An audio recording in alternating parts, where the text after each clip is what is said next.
Hello student, welcome to GATE IAS PSU mentor. तो ये हमारे गेट लेक्चर सीरीज का नेक्स्ट वीडियो है। इसमें हम डिस्कस करेंगे पीरियोडिक एंड अपीरियोडिक टॉपिक को continued further. Fine, first part में मैंने introduction to periodic and aperiodic signal discuss किया। आज के पार्ट में हम क्या डिस्कस करेंगे बच्चों? Periodicity of real valued signal, periodicity of combination of multitone real valued signal, periodicity of multitone complex valued signal और what is complex valued signal. Fine, तो उसके ऊपर हम आज डिस्कस करेंगे। तो हम स्टार्ट करते हैं अपने डिस्कशन से। प्लीज आप इसको लास्ट तक देखिएगा, काफी इंफॉर्मेशन इसमें आपको इंक्लूड और कंक्लूडेड है। फाइन, तो वहां से जब आप इसको पूरा ऑब्जर्व कर दोगे तो जो कल वाला वीडियो है, दोनों वीडियो कंबाइंड आपको पीरियोडिक और अपीरियोडिसिटी के बारे में काफी इंफॉर्मेशन दे देंगे। और ये सारा इंफॉर्मेशन कंटिन्यूअस टाइम डोमेन के लिए, अभी ध्यान रखना। फाइन, सी आपके पास मैंने 4 सिग्नल दिए भी, x1t, x2t, x3t and x4t। सबसे पहले देखो ये सिग्नल क्या है भी? कंटिन्यूअस टाइम डोमेन सिग्नल है। हाँ जी, कौन से? Continuous time domain, you know, continuous time domain.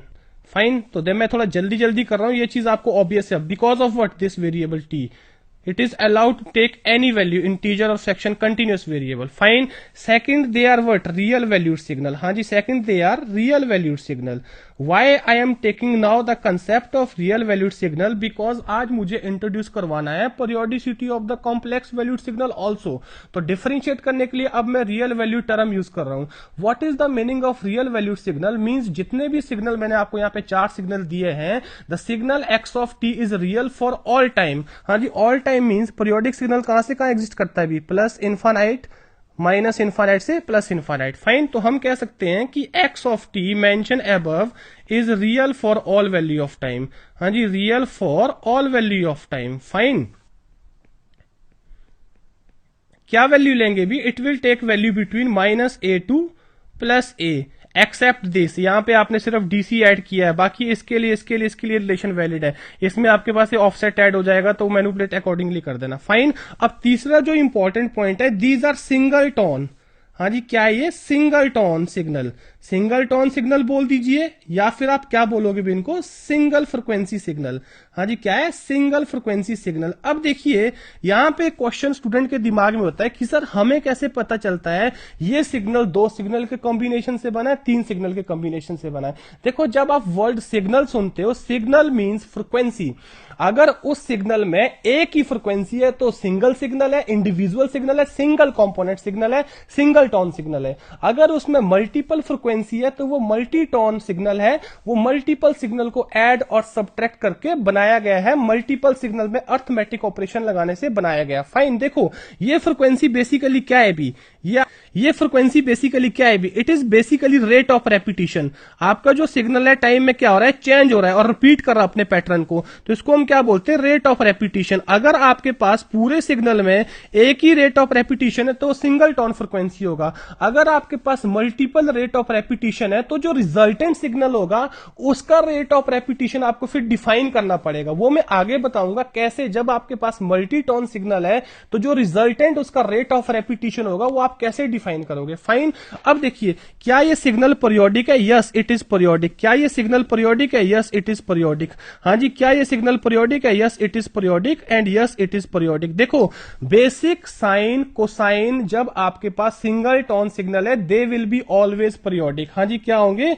They will be always periodic. But this always periodic definition is limited only for continuous time domain signal.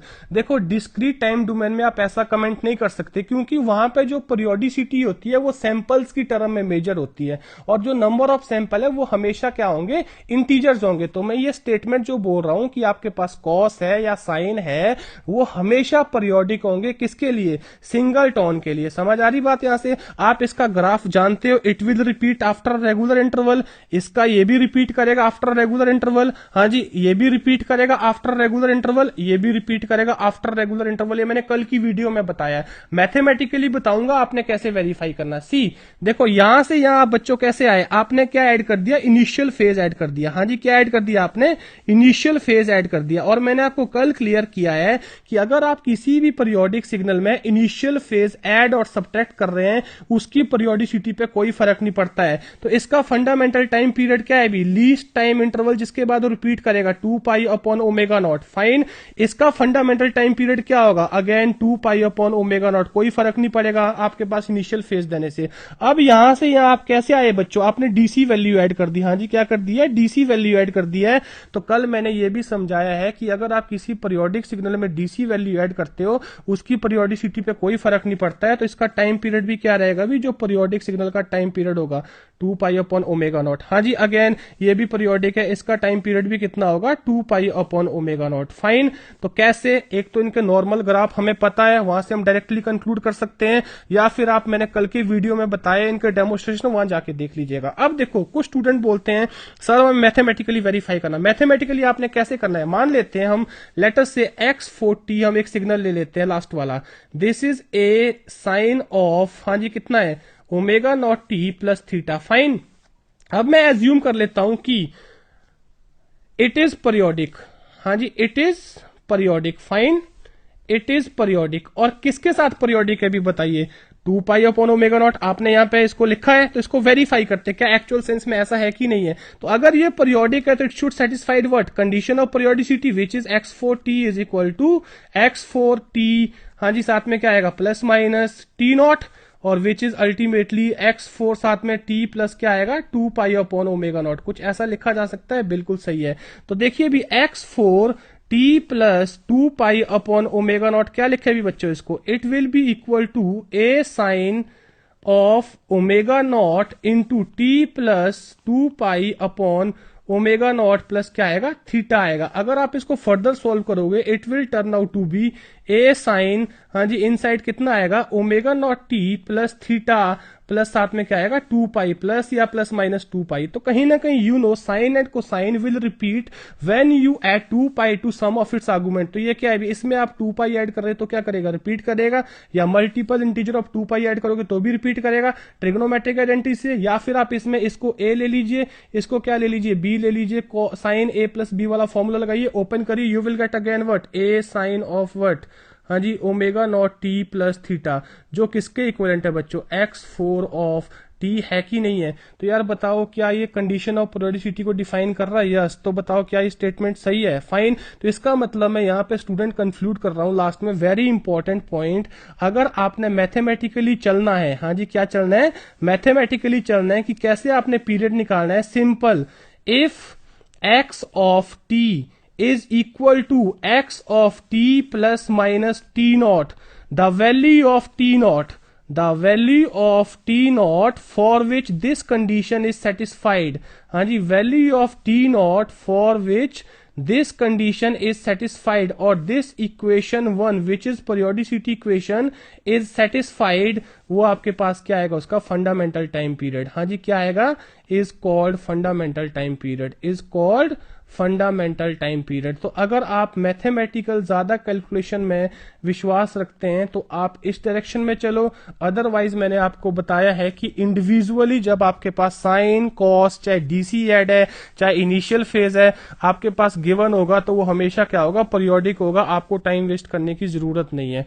तो hopefully mathematically भी मैंने आपको बता दिया है, ग्राफिकली तो मैंने कल की क्लास में बताया था, शॉर्टकट मैंने आज बोल दिया, इस तरह के सिग्नल ऑलवेज क्या होंगे पीरियोडिक होंगे, और का टाइम पीरियड मैंने बता दिया कैसे निकालना है। फाइन, अब देखो आगे चलते हैं, ये तो सारी डिस्कशन मैंने किसके लिए किया अभी, रियल वैल्यूड सिग्नल लिए। नाउ सी बच्चों, मैंने आपके सामने दो सिग्नल ले लिए भी, one signal is x A, second is x B.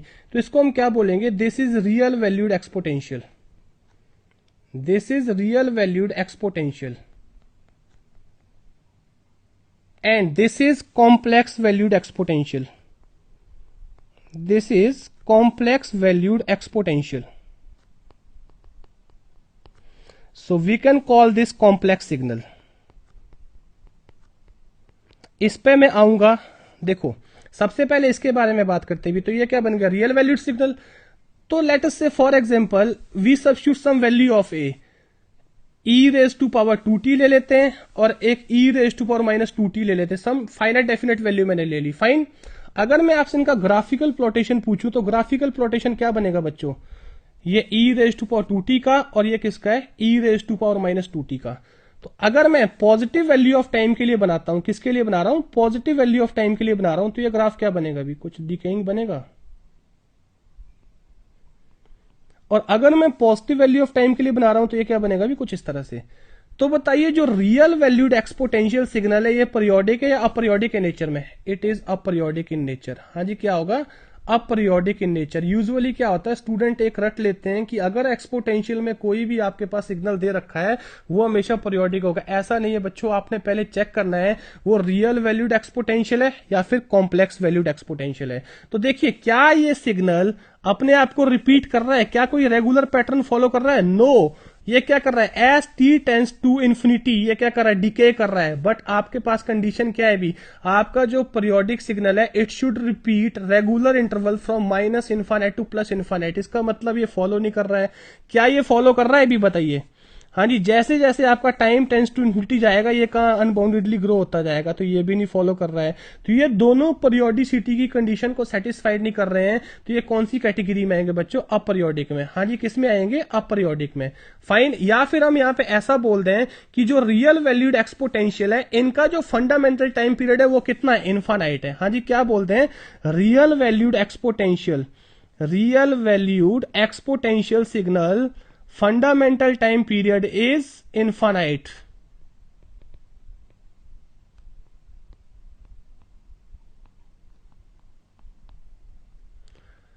हाँ जी, कितना बोला मैंने, इन्फानाइट। हाँ जी, इन्फानाइट टाइम पीरियड होने का मतलब क्या है, भी आर एक्चुअल सेंस में और प्रैक्टिकल सेंस में दे आर नेवर रिपीटिंग। हाँ जी, they are never repeating, they are never repeating. तो सम टाइम एग्जामिनर आपको कंफ्यूज करने के लिए एक स्टेटमेंट दे देता है कि a signal with fundamental time period infinite वो क्या होंगे, अपरियोडिक सिग्नल होंगे। हाँ जी, कौन से होंगे, अपरियोडिक सिग्नल होंगे। अगर आपको सिग्नल पीरियोडिक चाहिए it should repeat after finite regular interval. Fine. तो इसका मतलब आपके पास जो रियल वैल्यूड एक्सपोटेंशियल सिग्नल है वो क्या आगे, भी अपरियोडिक आगे। अब देखते हैं कॉम्प्लेक्स वैल्यूड के लिए। Fine, now see. अब यहाँ पे सबसे पहला डाउट स्टूडेंट के दिमाग में आता है, सर हम कॉम्प्लेक्स वैल्यूड सिग्नल क्यों पढ़ रहे हैं। यार देखो, in the field of signal processing there are many application जहां पे आपको कॉम्प्लेक्स सिग्नल पे एम्फेसिस करना होगा, specially in the field of communication. Fine. आप लैपलेस ट्रांसफॉर्म ले लीजिए, भी आपका वेरिएबल एस है, it contain two part, sigma plus j omega. Sigma give the damping factor और ओमेगा क्या देता है आपके पास, फ्रिक्वेंसी ऑफ ऑसिलेशन देता है। तो there are so many such many application जहां पे इसका बहुत यूज होगा। फाइन। अब देखिए what is complex valued signal. Basically, complex valued signal means a signal which can be decomposed into real part and imaginary part। अगर मैं इसमें आइलर आइडेंटिटी लगा दूं, हाँ जी, आइलर आइडेंटिटी से ये सिग्नल क्या बन जाएगा बच्चों, a cos of omega not T plus minus j a sine of omega not t. क्या इसको ये लिखा जा सकता है, और hopefully you know what is Euler identity, e raise to power j theta is equal to cos of theta plus j sine theta. Fine. तो कहीं ना कहीं ये इसका क्या है, भी रियल पार्ट है। हाँ जी, what is this real part x r t, and what is this imaginary part x i t.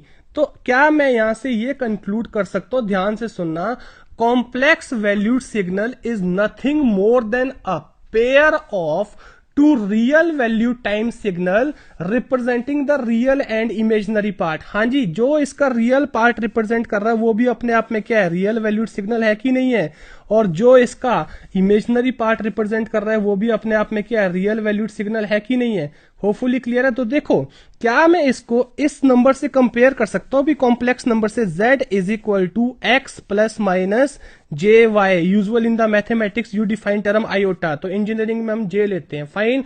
तो x कितना आ गया अभी आपके पास, रियल पार्ट, और y क्या आ गया आपके पास, इमेजिनरी पार्ट। फाइन। तो हमें मालूम है जब हम कॉम्प्लेक्स नंबर को रिप्रेजेंट करते हैं तो इसके रिप्रेजेंटेशन के दो मेथड है। एक आपके पास क्या है, रेक्टेंगुलर फॉर्म है। हाँ जी, कौन सा फॉर्म है, रेक्टेंगुलर फॉर्म है। और दूसरा कौन सा लेते हैं भी आप, पोलर फॉर्म। फाइन। कौन सा फॉर्म लेते हैं बच्चों, पोलर फॉर्म। तो मैं यहां पे ज्यादा डिटेल में इसमें नहीं जाऊंगा। तो पोलर फॉर्म में A e raise to power plus minus j omega not t can be written as A angle of plus minus omega not T.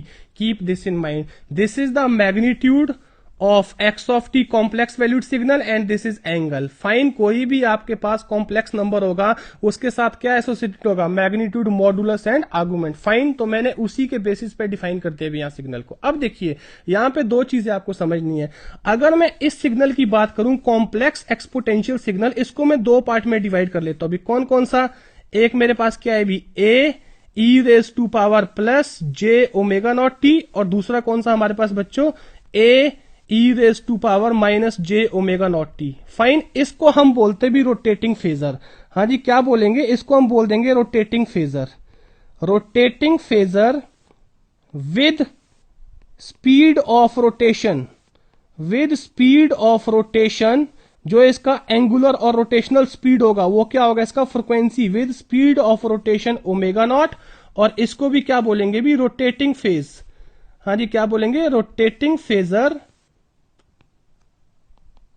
With speed of rotation omega naught.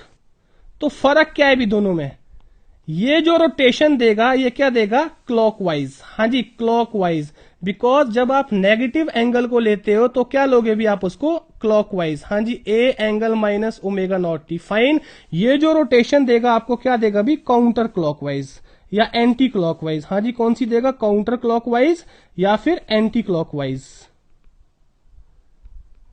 यार hopefully clear है सभी को।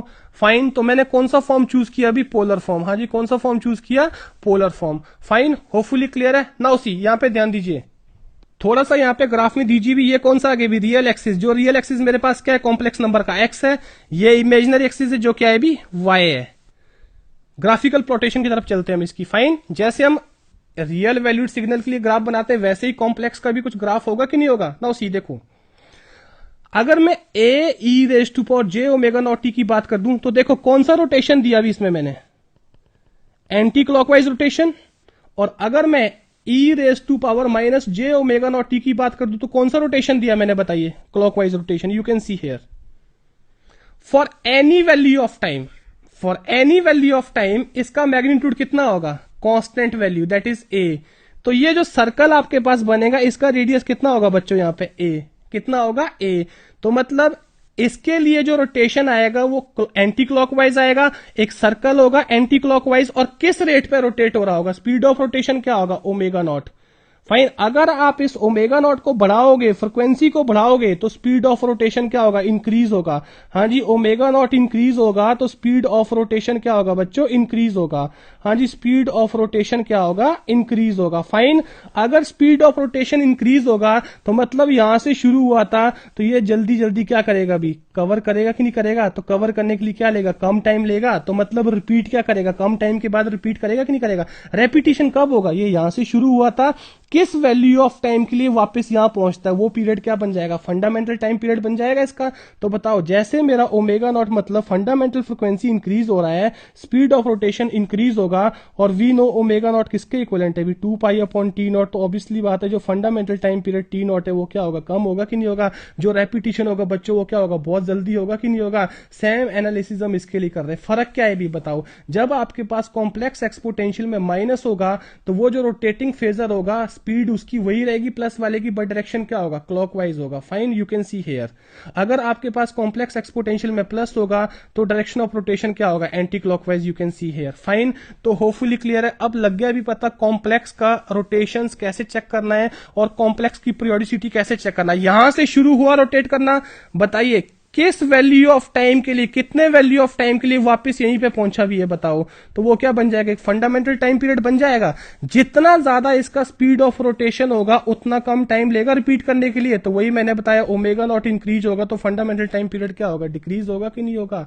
तो hopefully clear है ये चीज। Now see, इसको मैं थोड़ा और इलेबोरेट करता हूं, समझो। यहां पे देखो, ये मेरे पास कॉम्प्लेक्स एक्सपोनेंशियल सिग्नल तभी एक रोटेटिंग फेजर है जो एंटी क्लॉकवाइज, बिकॉज अब यहां पे क्या प्लस ले लिया मैंने। फाइन, माइनस वाला मैंने छोड़ दिया। उसके लिए भी यही एनालिसिस होगा, सिर्फ डायरेक्शन ऑफ रोटेशन डिफरेंट होगा। इसको मैं आइलर आइडेंटिटी से एक्सपेंड करूंगा तो कुछ ये बनेगा। ये क्या बन जाएगा अभी बताइए, real part of x t. ये क्या बन गया बच्चों, imaginary part of x t. तो real part of x t का ग्राफ कुछ ऐसा होगा और imaginary part of x t का ग्राफ कुछ ये होगा। तो अगर मैं आपसे यहां पे पूछूं mod of x t, magnitude of x t कितना आएगा बताओ? That will be some constant value a for all time. Can we say this? Yes. तो बताइए, यहां पे ध्यान दीजिए, for all value of time, यहां पे ध्यान दो, for all value of time आपके पास क्या है भी? मैग्नीट्यूड क्या है? कांस्टेंट है, जो किसके इक्विवेलेंट रेडियस ऑफ सर्किट है, वो कितना होगा? ए। पीछे भी मैंने यही एनालिसिस किया था। फाइन। तो देखिए, ये मैंने किसकी फॉर्म में ले लिया अभी? फेजर रोटेशन की फॉर्म में और रोटेटिंग फेजर की फॉर्म में ले लिया है, जहां से आपको बहुत इजी और क्लियर व्यू मिलेगा। अब यहां पे ध्यान दो, for any value of time, ये टाइम एक्सिस है, ये मैग्नीट्यूड है भी, ये मैग्नीट्यूड है, मॉडुलस है उस कॉम्प्लेक्स नंबर का। तो whether it is positive time, whether it is negative time, आपका जो मैग्नीट्यूड है वो मॉडुलस कितना रहता है अभी? Fix value A. वो क्या है भी आपका? Radius of the circle. हाँ जी, क्या है आपका बच्चों? Radius of circle. अब आते हैं एंगल पे। हाँ जी, angle of x of t या आर्गुमेंट कितना बन जाएगा बताइए इस केस में? Omega not t. हाँ जी, कितना आएगा? Omega not t. तो कहीं ना कहीं मैं बोलूं कि अगर मेरे को पूछा जाए angle of x of t versus time बनाना है, तो ये कर्व क्या बनेगा बच्चों? लीनियर कर्व बनेगा कि नहीं बनेगा? यार ये ओमेगा नॉट तो कांस्टेंट है ना, रेट ऑफ रोटेशन, ये तो फिक्स वैल्यू है। तो देखो कुछ कर्व आपके पास ये बनेगा कि नहीं बनेगा? ठीक है। अब देखो, जीरो से स्टार्ट हुआ, t is equal to zero पे, तो हम कहां पे भी? इधर है। जीरो से टाइम बढ़ना स्टार्ट हुआ तो मेरा पॉजिटिव है, तो एंटी क्लॉकवाइज रोटेशन ये फॉलो होना स्टार्ट हुआ। तो मैंने क्या देखा इस सिग्नल में? 1/f0। हाँ जी, 1/f0 पे मैंने देखा कितना फेज आया अभी? 2 पाई। मतलब 1/f0 पे ये क्या कर चुका? यहां से चल के एक रोटेशन कंप्लीट कर चुका है। तो 1/f0 टाइम में ये एक क्या कर चुका है? भी कंप्लीट कर चुका है। फाइन। अब कहीं ना कहीं आगे जाके अगर मैं टाइम एक्सिस में चलता जाऊंगा, क्या आया होगा? 2/f0 भी आया होगा। यार है ऐसा कि नहीं है? तो 2/f0 में कितना वैल्यू देगा ये बताओ? कहीं ना कहीं क्या देगा बताओ? 4 पाई। तो 2/f0 में फिर आप चले, 1/f0 में यहां पहुंचे, 2/f0 में फिर आपने एक सर्कल कंप्लीट कर दिया, फिर आप रिपीट कर रहे हो। इसी तरह से यहां पे कहीं ना कहीं बच्चों क्या आएगा? 3/f0 भी आएगा। 3/f0 पे ये कितना देगा? 6 पाई कहीं यहां पे। तो फिर आप चलो, तो तीसरा आपने रिपीट कर दिया। तो बताइए भी, जो ये सिग्नल है अब ये पीरियोडिक है कि अपरियोडिक है? यार अपने मोशन को जो रोटेटिंग फेजर है रिपीट कर रहा है एक फिक्स टाइम ऑफ इंटरवल के बाद। हाँ जी, कितने के बाद? 1/f0। इसके लिए वो लीस्ट टाइम कितना है? हाँ जी, रिपीट इसके बाद भी कर रहा है, रिपीट इसके बाद भी कर रहा है, रिपीट इसके बाद भी कर रहा है। कहां से स्टार्ट हुआ तभी रोटेटिंग फेजर? यहां से। और कैसे? Anti clockwise. तो 1/f0 के बाद वो 2 पाई क्रॉस कर चुका है। तो 2 पाई क्रॉस कर चुका है मतलब कहां पहुंच चुका है बताओ? वापस यहां पहुंच चुका है। हाँ जी, उसके बाद बताइए 2/f0 तक फिर वो यहां से कंप्लीट कर चुका है। कहां पहुंच चुका है बताओ? अभी दूसरी बार कंप्लीट कर चुका है। तो कहीं ना कहीं ये इसके बाद भी रिपीट कर रहा है, 3/f0 के बाद भी रिपीट कर रहा है। हाँ जी, कहीं ना कहीं वो 4/f0 के बाद भी रिपीट करेगा। But what is that least time जिसके बाद ये एक रोटेशन कंप्लीट कर रहा है? वो कितना है बच्चों? ये 1/f0 है कि नहीं है? तो ये इसका क्या हुआ अभी? फंडामेंटल टाइम पीरियड हुआ कि नहीं हुआ? क्या हुआ इसका? Fundamental time period. यार होपफुली क्लियर है। देखो इससे बेस्ट एक्सप्लेनेशन मैं आपको नहीं दे सकता हूं। टी नॉट किसके इक्विवेलेंट आएगा? 1/f0। कितना आएगा? T naught is equal to 1/f0। तो अब मैं यहां से क्या कमेंट कर सकता हूं बच्चों डायरेक्टली कि एनी सिंगल टोन, हाँ जी, any single tone complex exponential signal is always periodic, is always periodic, is always periodic। आपके सामने मैंने भी प्रूफ किया अभी। हाँ जी, अगेन कॉम्प्लेक्स एक्सपोटेंशियल क्लियर हो गया अब। हाँ जी, सिंगल टोन क्लियर हो गया, सिंगल फ्रिक्वेंसी ऑफ रोटेशन, एक ही एंगुलर वेलोसिटी वाला। तो क्या लिखेंगे भी? X of t is equal to a e⁻j⁻⁻ इस फॉर्म के आपके पास जो भी सिग्नल होंगे वो हमेशा क्या होंगे? ऑलवेज पीरियोडिक होंगे। हाँ जी, क्या होंगे? ऑलवेज पीरियोडिक होंगे, ऑलवेज पीरियोडिक होंगे। Keep this in mind. Fine. और किस पीरियड के साथ, t naught is equal to 2 pi upon omega naught, वो रिलेशन वही रहेगा। फर्क है यहाँ पे ओमेगा नॉट क्या बन जाएगा, स्पीड ऑफ रोटेशन और एंगुलर वेलोसिटी बन जाएगा। तो किसके इक्विवेलेंट आएगा अभी, 1/f0 आएगा। वही मैंने यहाँ पे प्रूव किया अभी। कितने के बाद रिपीट कर रहा है, 1/f0 के बाद कितना फेज कंप्लीट कर रहा है, 2 पाई। 2 पाई का मतलब इसने क्या रोटेशन कर दी, यहाँ से स्टार्ट हुआ था, वापस आके इसने एक रोटेशन कंप्लीट कर दिया। फाइन। तो इस तरह से आप इसको आइडेंटिफाई कर सकते हो किसी भी कॉम्प्लेक्स वैल्यूड सिग्नल के लिए। फाइन। तो होपफुली जो मैं आपको यहाँ से कन्वे करना चाहता था बच्चों, वो आपको क्लियर हो चुका होगा यहाँ से। फाइन। अब ये मैंने किसके लिए भी, प्लस और माइनस दोनों के लिए डिफाइन किया, बिकॉज फर्क क्या है, एक में क्या होगा क्लॉकवाइज, एक में क्या होगा एंटी क्लॉकवाइज, राइट। तो इसके बाद आपको कोई और जरूरत पड़ने का है ही नहीं, बिल्कुल राइट। अब देखिए यहाँ पे इसमें एक और पॉइंट कंक्लूड कर देते हैं हम। क्या, अगर मेरे पास सिग्नल ऐसा है कुछ, x of t is equal to A e raise to power plus minus j, हाँ जी, omega not T plus theta, तो बताओ ये क्या होगा, पीरियोडिक होगा, पीरियोडिक होगा। अरे भैया ये भी क्या होगा, पीरियोडिक होगा। इसमें आपने क्या दे दिया, कांस्टेंट इनिशियल फेज। हाँ जी, क्या दे दिया आपने, constant initial phase. Constant initial phase आपने इसमें ऐड कर दिया। और मैंने आपको पहले बताया है कांस्टेंट इनिशियल फेज ऐड करने से कोई फर्क नहीं पड़ता। तो जो ये सिग्नल है ये भी क्या होगा, ऑलवेज पीरियोडिक होगा। हाँ जी, क्या होगा, ऑलवेज पीरियोडिक होगा। फाइन। और किसके साथ ऑलवेज पीरियोडिक होगा बच्चों, बताओ। हाँ जी, किसके साथ ऑलवेज पीरियोडिक होगा, इसका पीरियड ऑफ रेपिटेशन कितना होगा बताइए। इसका पीरियड ऑफ रेपिटेशन होगा 2 पाई अपॉन ओमेगा नॉट, जो फंडामेंटल पीरियड ऑफ रेपिटेशन होगा। Can we write this, yes. Hopefully clear है सभी को। तो यार यहां तक जो मैंने पॉइंट कंक्लूड किए आप सभी को क्लियर होने चाहिए। इसके बाद में आगे बढ़ता हूं। अब तो इंडिविजुअल सिग्नल के बारे में कहानी यहां पे खत्म होती है। फाइन। नाउ देखो, now see, if you want to repeat this process, the periodicity of complex exponential signal mathematically, तो हम क्या बोल देते भी, let x of t is equal to e raise to power j omega naught t। मुझे check करना है क्या ये पीरियोडिक है कि नहीं है। फाइन। और अगर है तो किस पीरियड के साथ। देखो मैं एज्यूम कर देता हूं, let x of t is periodic, ये एजम्पशन है भी, with period t naught, with period t naught. Fine. तो अगर ऐसा है तो कौन सी कंडीशन को सेटिस्फाइड करना चाहिए, पीरियोडिसिटी को, which is x of t is equal to x of t plus minus t naught. तो now tell me what will be x of t plus t naught, किसके इक्वलेंट आएगा बच्चों बताइए ये। It will be equal to e raise to power j omega naught t plus t naught. Am I right, yes. तो इसको क्या लिखा जा सकता है, e raise to power j omega naught t multiplied by e raise to power j omega not t naught. क्या हम इसको ऐसे एक्सपेंड कर सकते हैं भी।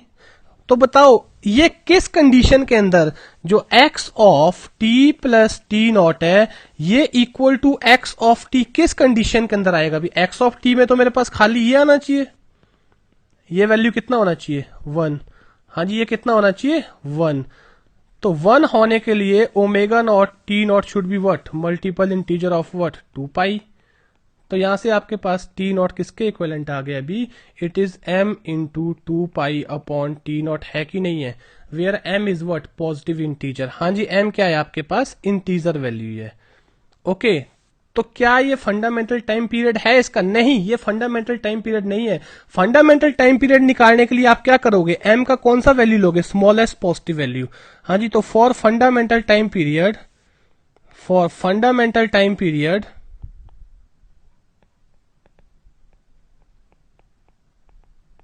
m is smallest positive number। तो क्या आएगा फिर, t naught is equal to 2 pi upon, कुछ ये बनेगा कि नहीं बनेगा, fine, sorry, omega naught. Tell मी,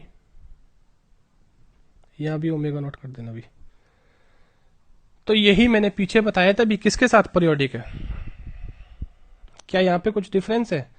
तो यार यू कैन डू मैथमेटिकली, अगर आप मैथमेटिकली प्रेफर करते हो। Similarly you can verify for x of t is equal to e raise to power j omega naught t plus theta. Again you will get the same stuff. ये भी क्या आएगा आपके पास, ये भी पीरियोडिक आएगा, किसके साथ बच्चों, periodic with condition that t naught is equal to m into 2π/ω0। और फंडामेंटल टाइम पीरियड के लिए आपके कौन सा टाइम कंसीडर करते हो? सबसे मिनिमम स्मॉलेस्ट, तो उसके लिए एम क्या रखना पड़ेगा? सबसे लीस्ट वैल्यू, वो कितना होगा इंटीजर का? 1। तो फंडामेंटल के लिए क्या आएगा? Fundamental time period is again how much? 2π/ω0। यही मैंने पीछे वेरीफाई किया था, बिकॉज ये आपके पास क्या है? इनिशियल फेज है। तो यार मैंने आपको प्रैक्टिकली भी चीज ग्राफिकली बताई है, और मैथमेटिकली चलना चाहते तो भी आप चल सकते हो। यार ये एम से कंफ्यूज नहीं होना है। Fine, it is an integer value. मैंने आपको पहले बताया है, कोई भी सिग्नल पीरियोडिक है वो 2t 3t 4t के साथ भी रिपीट करता है। बट फंडामेंटल टाइम क्या होगा? Smallest time. तो उसके लिए एम का वैल्यू क्या रखना पड़ेगा? Smallest integer. तो वो कितना होगा? 1। तो उसके साथ ये वैल्यू कितना बनेगा? ये again I did same here. Fine, तो होपफुली क्लियर है। अब नाउ सी नेक्स्ट। अब हम बात करेंगे भी, अब हम जब मल्टीपल सिग्नल को ऐड करते हैं तो उनकी पीरियोडिसिटी पे क्या इंपैक्ट पड़ता है। देखो, अब देखिए मैंने एक एक्स ऑफ टी सिग्नल बना दिया अभी। किससे? 2 सिग्नल से। पहला x1t है, दूसरा x2t है। एज्यूम कर लेते हैं it is periodic with period t1।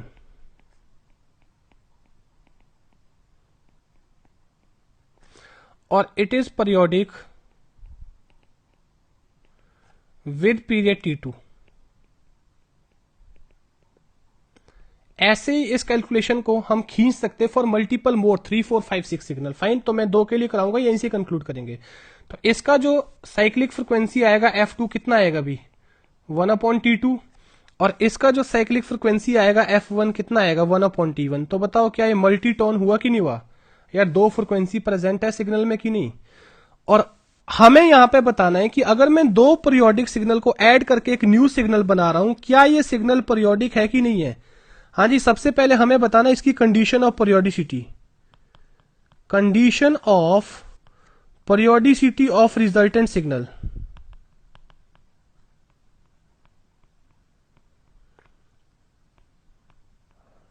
Fine, और उसके बाद इसका फंडामेंटल पीरियड बताना है भी। हाँ जी, क्या बताना हमें? इसका फंडामेंटल टाइम पीरियड। किसका? रिजल्टेंट का फंडामेंटल टाइम पीरियड। ध्यान रखना, ये 2 चीजें हमें डिस्कस करनी है यहाँ पे। और यहां से अगर हम कंक्लूड कर पाए तो बहुत हेल्पफुल रहेगा बहुत कॉम्पिटिटिव क्वेश्चंस के लिए। तो देखो, अगर x1t पीरियोडिक है, x2t पीरियोडिक है, तो कहीं ना कहीं ये कौन सी कंडीशन को सेटिस्फाइड करेंगे? x1t is equal to x1t plus minus let us say m/t1। Fine, अगर x2t पीरियोडिक है विद पीरियड t2 तो x2t is equal to x2t plus minus n/t2। Basic periodicity की कंडीशन लिखा मैंने।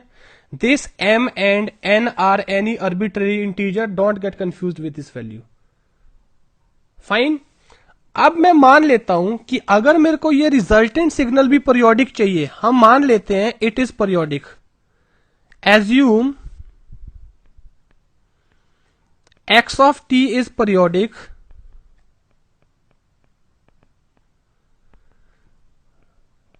with period t0। अगर ऐसा है तो it should satisfy condition x of t is equal to x of t plus t0। तो कहीं ना कहीं क्या ये लिखा जा सकता है? बिल्कुल यस। फाइन, तो अगर ऐसा है तो बच्चों x1 t plus t0 plus x2 t plus t0 ये किसके इक्विवेलेंट आना चाहिए? हाँ जी बताइए। यार we can write x1 t plus t0 here plus x2 t plus t0 here. Fine, तो कहीं ना कहीं ये किसके इक्विवेलेंट आना चाहिए भी? x1 t plus minus m/t1 plus x2 हाँ जी t प्लस माइनस n/t2। ये कंडीशन सेटिस्फाइड होना चाहिए कि नहीं होना चाहिए बताओ यार? कुछ ऐसा है कि नहीं है? तो under what condition this is going to satisfied? जब आपके पास t0 किसके इक्विवेलेंट होगा अभी बताइए? m/t1 और n/t2। क्या यहां से हम ये कंक्लूड कर सकते हैं? तो similarly we can conclude one more point from here that 1/f0 is equal to m upon f1 is equal to n upon f2। Frequency domain में कन्वर्ट कर दें तो यहां से मेरे पास कंक्लूजन क्या आ रहा है बच्चों, f1 is equal to m f0 और f2 is equal to how much, n f0। This is very very interesting conclusion. हाँ जी, वेरी वेरी इंटरेस्टिंग कंक्लूजन। तो ये किसकी टर्म में आ गया अभी, फंडामेंटल साइक्लिक फ्रिक्वेंसी की टर्म में, और ये क्या आ गया अभी, फंडामेंटल टाइम पीरियड की टर्म में। तो यहां से साफ आपको कंक्लूजन दिख रहा है कि ये कंडीशन सेटिस्फाइड होने के लिए, अगर ये कंडीशन सेटिस्फाइड है तो ये कंडीशन सेटिस्फाइड है, एक्स ऑफ टी पीरियोडिक है। ये कंडीशन सेटिस्फाइड होने के लिए T1 अपॉन T2 किसके इक्विवेलेंट होना चाहिए भी, n बाई m, या फिर T2 अपॉन T1 किसके इक्विवेलेंट होना चाहिए भी, m बाई n। मतलब जिन दो सिग्नल को ऐड और सब्ट्रैक्ट करके आप रिजल्टेंट सिग्नल बना रहे हैं, अगर उनके टाइम पीरियड का रेशियो रैशनल नंबर है, टाइम पीरियड का ratio either first to second, second to first, दोनों में रैशनल नंबर है, तो जो रिजल्टेंट सिग्नल है वो हमेशा क्या होगा, पीरियोडिक होगा। तो ये आपके पास क्या आ जाएगी, कंडीशन ऑफ पीरियोडिसिटी।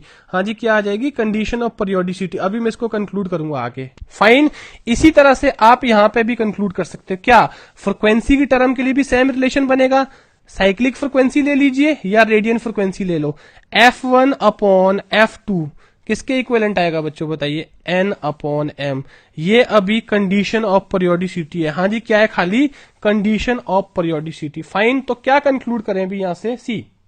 तो what we can conclude student, sum of two periodic signal is periodic only if the ratio of their respective time period, find which was what, T1 upon T2 or T2 upon T1, or frequencies ratio whether in radian or cyclic frequency, you can see here, हाँ जी, frequency ratio can be expressed as rational number। हाँ जी, rational number means ratio of two integers।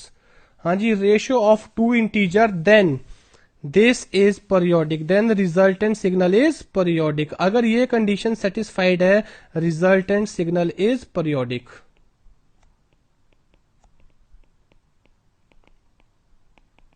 Fine, and if the ratio of their respective time period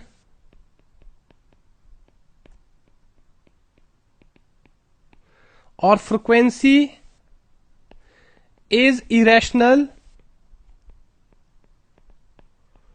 then it is aperiodic। हाँ जी, क्या बोलेंगे, aperiodic, because we are not able to define a common fundamental time period. Fine, because जब आपको एक signal को periodic बताना है तो उसका जो रेपिटेशन रेट है वो फिक्स होना चाहिए।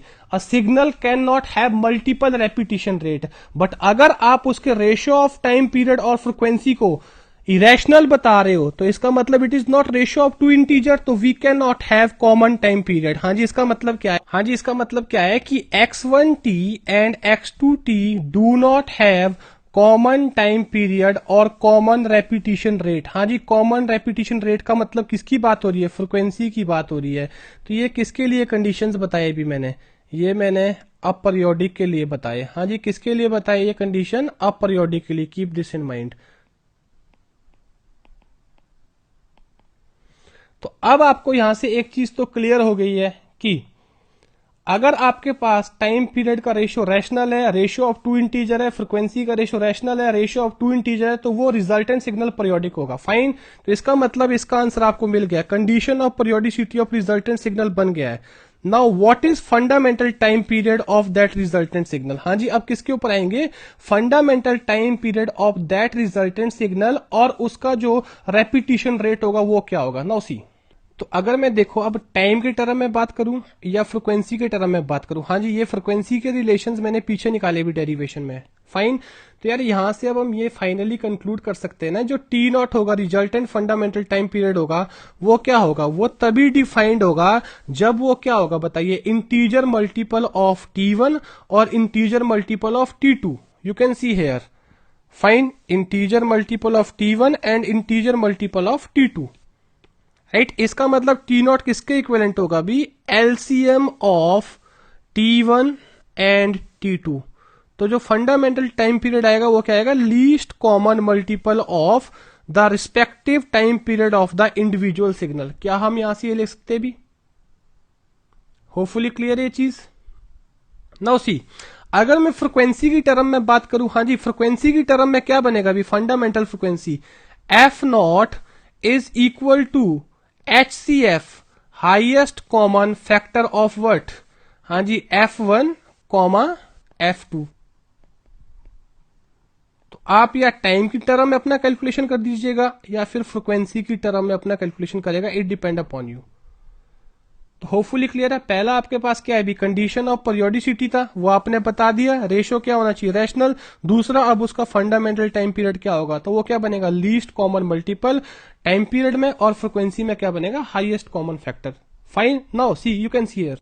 अब थोड़ा सा यहाँ पे फ्रिक्वेंसी का मीनिंग समझो भी। जो मेरे पास x(1t) सिग्नल है, इसका जो रेट ऑफ रेपिटेशन है वो कितना बताइए भी। इसका रेट ऑफ रेपिटेशन कौन दे रहा है आपके पास, बताइए, F1। फाइन, जो x2t सिग्नल है इसका रेट ऑफ रेपिटेशन कौन दे रहा, प्रैक्टिकल मीनिंग समझिए इसका थोड़ा, F2। तो जो मेरे पास resultant signal x of t है which is equal to x1t plus x2t, इसका रेट ऑफ रेपिटेशन अब कौन देगा बताइए। हाँ जी, इसका रेट ऑफ रेपिटेशन कौन देगा बच्चों, बताओ, F0।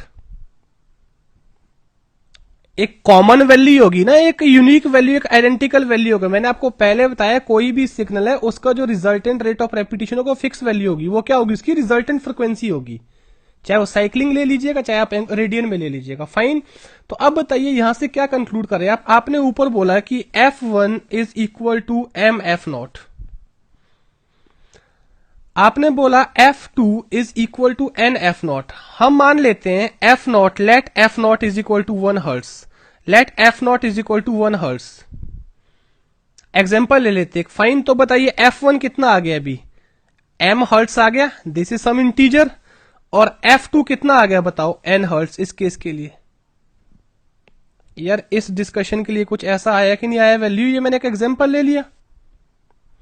हाँ जी, 1 हर्ट्स का मतलब है कि जो मेरा रिजल्टेंट सिग्नल है वो किस रेट पे रिपीट हो रहा है, 1 साइकिल पर सेकेंड।